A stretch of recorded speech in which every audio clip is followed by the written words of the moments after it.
अस्सलाम वालेकुम। उम्मीद है कि आप सब खैरियत से होंगे और अपने घरों में खुश होंगे। तो आज मैं आप लोगों के लिए दाल मूंग और दाल मसूर की रेसिपी लेकर आई हूँ, जो कि बहुत आसान है बनाना, लेकिन थोड़ा सा इसको डिफरेंट तरीके से बनाएंगे। रेसिपी शुरू करते हैं। बिस्मिल्लाहिर्रहमानिर्रहीम। यहाँ पे 1 कप दाल मूंग और मसूर है, जिसको मैंने 1 घंटे पहले भिगो दिया था। एक दरमियाने साइज़ का टमाटर है, एक बड़े साइज़ का प्याज है, इनको भी मैंने बारीक काट लिया है। 4 से 5 अदद सब्ज़ मिर्चें हैं और 1 टेबलस्पून जो है वो लहसुन अदरक का पेस्ट है। बाकी इसमें स्पाइसेस जाएंगे। तो सबसे पहले जो दाल का मसाला है वो तैयार करते हैं। तो यहाँ पे 1 कप ऑयल डालेंगे। ऑयल थोड़ा सा मैं अभी कम डालूँगी, उसके बाद जब तड़का लगाना है तो उसमें भी ऑयल जाएगा, इसलिए मैं अभी कम डालूँगी। ऑयल गरम हो गया है। अब इसमें कुछ साबुत गरम मसाले डालेंगे, जिसमें दालचीनी है, 2 लौंग हैं, 2 बड़ी इलायची और 1 बादियान का फूल है। ये खुशबू और फ्लेवर के लिए इसमें हम डाल रहे हैं। तो इसको 1 से 2 मिनट तक भून लेंगे। और अब इसमें प्याज डालेंगे और प्याज को ब्राउन होने तक पकाएंगे। प्याज ब्राउन हो गए हैं। अब इसमें लहसुन अदरक का पेस्ट डालेंगे। अभी इसमें अदरक वगैरह शामिल नहीं करेंगे। और साथ ही इसमें थोड़ा सा पानी डाल के इसको 2 से 3 मिनट तक भून लेंगे, ताकि जो लहसुन अदरक की कच्चेपन की स्मेल है वो ख़त्म हो जाए। तो अब इसमें टमाटर शामिल करेंगे और टमाटरों को भी 3 से 4 मिनट तक भून लेंगे, ताकि टमाटर जो हैं वो मसाले में मैश हो जाएं। 1 टीस्पून इसमें हल्दी डालेंगे। ये कच्ची हल्दी है, इसको मैंने कूट लिया है। आजकल बाज़ार में बहुत अच्छी और फ्रेश जो हल्दी है वो मिलती है, तो मैं खानों में भी यही यूज़ करती हूँ। इसकी अफादियत भी बहुत ज़्यादा है।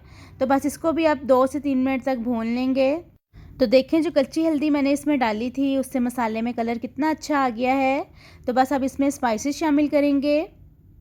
1 टीस्पून इसमें मैं कुटी हुई लाल मिर्च डालूँगी। आप रेड चिली पाउडर भी यूज़ कर सकते हैं। 1 टीस्पून इसमें सॉल्ट का जाएगा। 1 टीस्पून पिसा हुआ सूखा धनिया इसमें शामिल करेंगे। और अब इसको मज़ीद 4 से 5 मिनट के लिए भून लेंगे, ये सारे स्पाइसेस डालने के बाद। मसाला तैयार हो गया है। इसका फ्लेम ऑफ करते हैं और दाल की तरफ चलते हैं। तो यहाँ पे मैंने प्रेशर कुकर में दाल डाल दी है। इसके अंदर मैं 1.5 गिलास पानी का डालूँगी और इसमें थोड़े थोड़े हम स्पाइसेस भी ऐड करेंगे। क्योंकि मसाले में मैंने बहुत ज़्यादा स्पाइसेस शामिल नहीं किए हैं, इसलिए थोड़े से इसमें डालूँगी, ताकि जो स्पाइसेस हैं वो इक्वल हो जाएं। इसमें मैंने ½ टीस्पून लहसुन अदरक का पेस्ट डाला है, ½ टीस्पून ही नमक का डाला है और 1 टीस्पून जो है वो पिसी हुई काली मिर्च है और ½ टीस्पून पिसा हुआ सूखा धनिया है और 1 टीस्पून ज़ीरे का जाएगा। बस अब इसको प्रेशर लगाएंगे। सिर्फ 4 मिनट का इसको हम प्रेशर लगाएंगे। 4 मिनट में दाल जो है वो बिल्कुल तैयार हो जाती है। 4 मिनट बाद मैंने प्रेशर को खोल लिया है, तो दाल बिल्कुल गल गई है। अब इसके अंदर जो मसाला तैयार किया था वो शामिल करेंगे और इसको मिक्स कर लेंगे। और अब जो दाल का तड़का है उसको तैयार करते हैं। ½ कप मैंने ऑयल का लिया है, इसको मैंने पहले ही से गर्म कर लिया है और इसमें 1 टेबलस्पून ज़ीरे का शामिल किया है और साथ ही इसमें 4 से 5 लहसुन के जो जवे हैं उनके छोटे छोटे मैंने पीस कर लिए हैं, वो शामिल करेंगे। इससे टेस्ट और जो खुशबू है वो दाल में बहुत ही ज़बरदस्त आता है।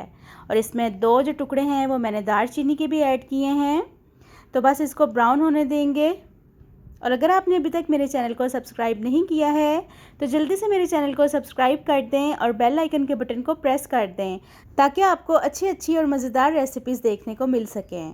तड़का जो है वो हमारा तैयार हो गया है। एंड पे 4 सब्ज़ मिर्चें मैंने इसमें शामिल की हैं। तो बस अब इसको दाल के ऊपर डालते हैं और थोड़ी सी इसके ऊपर कटी हुई सब्ज़ मिर्चें शामिल करेंगे और साथ ही धनिया भी इसमें शामिल करेंगे, ताकि जो दाल है वो देखने में भी खूबसूरत लगे और खाने में तो वैसे ही बहुत टेस्टी बनी है। आप इसको पराठे के साथ, रोटी के साथ या चावलों के साथ खाएं, खाने का बहुत ही मज़ा आएगा।